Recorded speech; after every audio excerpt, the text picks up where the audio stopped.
Hujambo kwa mara nyingine tena mtazamaji wa Zone Media, natumaini tuko pamoja tena ambapo hapa ni mwendo wa kujuzana yale ambayo yanajiri katika uga wa kimataifa, hususan kwenye jambo kubwa ambalo linajiri huko Mashariki ya Kati, ambapo leo hii Rais wa Marekani Donald Trump atakwenda kushuhudia utiwaji saini wa makubaliano ya kusitisha vita moja kwa moja katika ukanda wa Gaza. Sasa Trump akiwa kwenye kuhutubia bunge la Senate nchini Israel, kuna tukio moja limetokea la kustajabisha sana, ambapo mbunge wa mrengo wa kushoto alilazimika kuweza kukatiza hotuba ya Rais wa Marekani Donald Trump katika bunge hilo, ambapo sasa ikamlazimu kuweza kutolewa nje baada ya kumtaka Trump aitambue Palestina kwa kuonyesha mabango mbalimbali.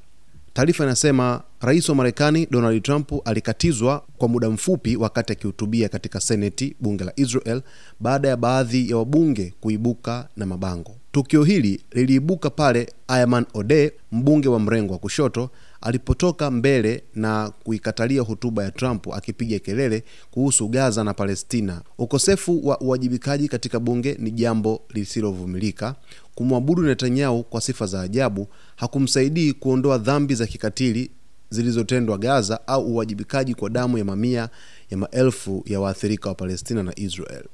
Ni kwa sababu ya kusitisha mapigano na mpango wa jumla pekee, kumaliza ukoloni na kutambua nchi ya Palestina pamoja na Israel ndiko kunaleta haki, amani na usalama. Baada ya kutoa kauli yake, maafisa wa usalama wa bunge walimtoa Odeh nje kabisa, huku tukio hilo likichukua dakika chache na hotuba ya Trump kuendelea mara moja. Mara baada ya tukio hili kuweza kutokea, Trump alisifu kwamba jambo hilo limeweza kufanyika kikamilifu kabisa la kumondoa mbunge huyo moja kwa moja ndani ya bunge la Senate. Hili ni moja ya tukio ambalo si la kawaida ndani ya Senate, likionyesha mvutano wa kisiasa kuhusu Gaza, Palestina na ushawishi wa Marekani katika mzozo huo.